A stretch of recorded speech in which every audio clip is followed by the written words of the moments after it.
The banners of the Cellari royal court shimmered like molten gold beneath the twin suns, their long silken lengths whispering in the heated air.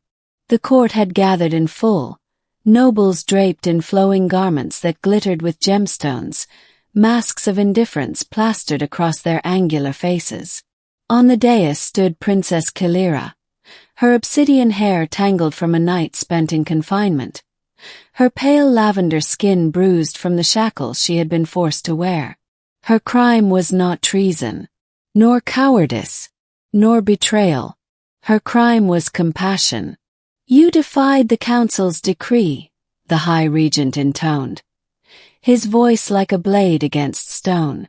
"You sheltered the human refugees who landed on Sealer. You fed them. You gave them medicine. Against orders. Against reason. For this, the court declares you unworthy of your station." A murmur swept through the gathered nobles, some pleased, some horrified, most silent. Kalira's violet eyes blazed. Those people were dying. They were no threat, only victims of war. What kind of rulers are we if we turn away the suffering? Gasps followed her words, but the regent silenced them with a raised hand. Enough. You are stripped of title, wealth, and privilege. You are exiled beyond our cities. You will walk the wastes, and there your fate will find you. The sentence fell like thunder. Kalira lifted her chin. She would not bow, not even now. But when they dragged her away, she caught the eyes of her mother, the queen, who turned her face in silence. Lone, abandoned, condemned. The wastes of Sealer were a death sentence. A barren expanse of red dust and glassy stone where storms could flay the flesh from bone. No one survived long without shelter or aid. Kalira stumbled through the cracked landscape, her ornate robes now tattered rags, her lips cracked with thirst. Days bled together. The burns of the suns grew deeper, and her strength waned. She thought often of the humans she had tried to protect. Frail, awkward creatures, but possessed of a strange resilience. They had looked at her not with fear, but gratitude. One of them, a young man named Daniel, had pressed her hand before the guards came for him, whispering, "We'll remember you." She wondered if he had lived. She wondered if anyone remembered. By the fourth day, Kalira collapsed against a jagged outcrop, her body racked with fever. She thought she heard voices, saw shadows moving. But it was only the wind, or so she believed. A human. Daniel was not supposed to be here. After the Cellari expelled the refugees, scattering them to the fringes of the desert, most perished. But Daniel, an engineer from Earth, refused to die. He salvaged old wrecks, built water traps, fashioned crude shelters from scrap. Alone he endured. He had heard rumors of the princess's exile, whispers carried by sympathetic traders. The nobles mocked her downfall, but the refugees, those who still lived, spoke of her like a saint. Daniel didn't know if she yet lived, but something inside him stirred. He owed her. So when he found her lying half buried in the dust, skin fever-hot, breath shallow, he thought it a dream. "Kalira!" he shouted, kneeling beside her. She did not stir. Her pulse fluttered weakly beneath his fingertips. He didn't hesitate. He hoisted her into his arms, lighter than he remembered, fragile as glass, and carried her back to his crude shelter beneath the broken wing of a crashed transport. Awakening.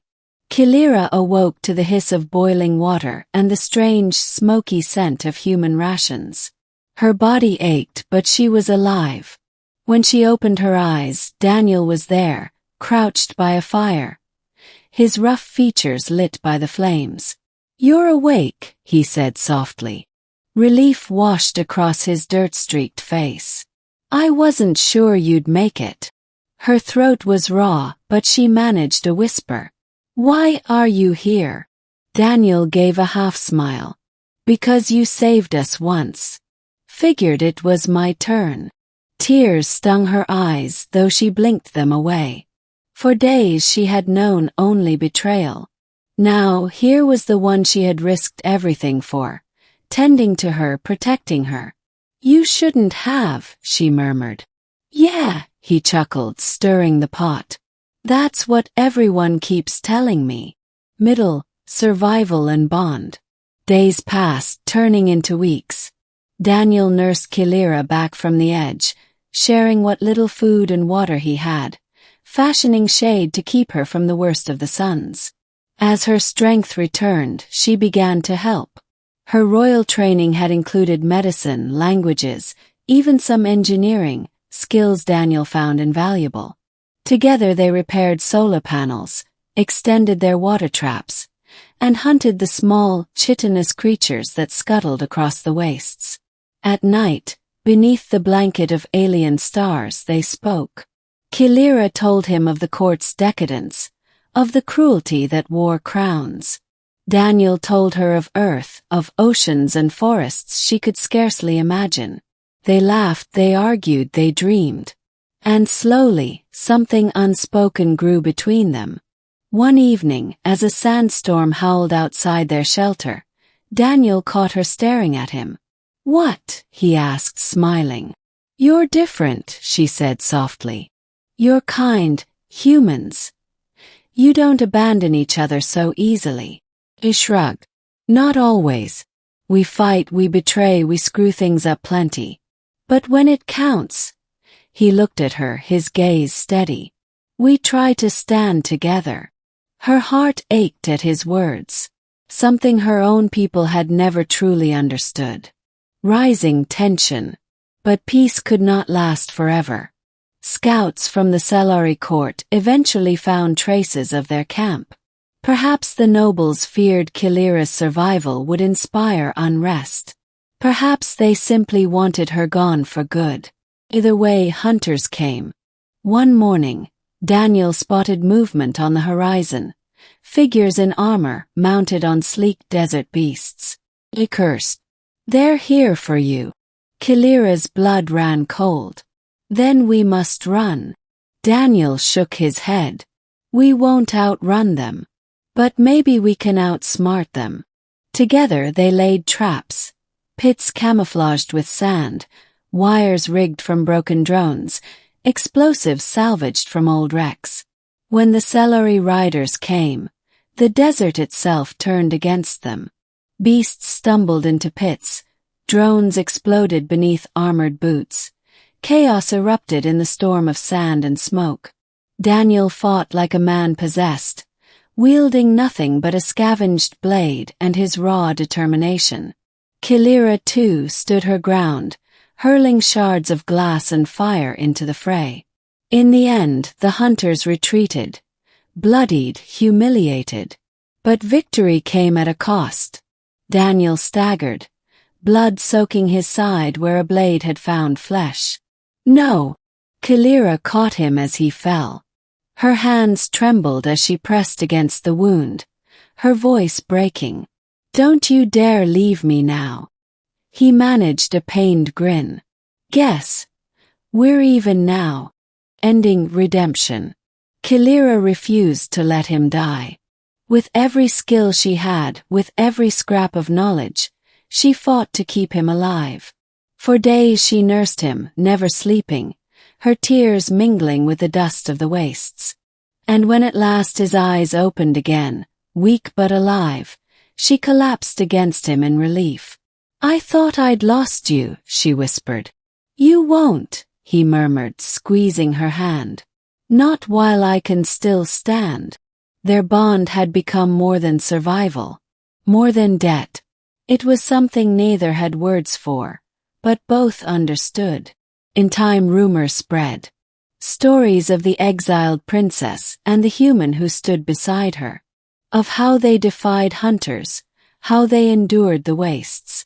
Refugees began to seek them out, drawn by hope. Outcasts, wanderers, rebels. They built a new camp, a community. Kilira was no longer a princess. Yet to these people she became something greater, a leader who understood their pain. Daniel stood at her side, not as subject but as partner. And so the girl once cast out to die became the heart of a new beginning. Final scene. One evening, as the suns dipped low and the stars emerged, Kilira and Daniel stood at the edge of their camp, watching fires flicker in the distance. "You saved me," she said quietly. He shook his head. "We saved each other." She smiled, her eyes shimmering. "Perhaps this is what my people never understood. That true strength isn't in crowns or courts, but in standing together, in choosing not to abandon each other." Daniel squeezed her hand, rough against delicate. "Then maybe it's time we show them." And beneath the endless stars of Sealer, the exiled princess and the human survivor walked forward, no longer alone.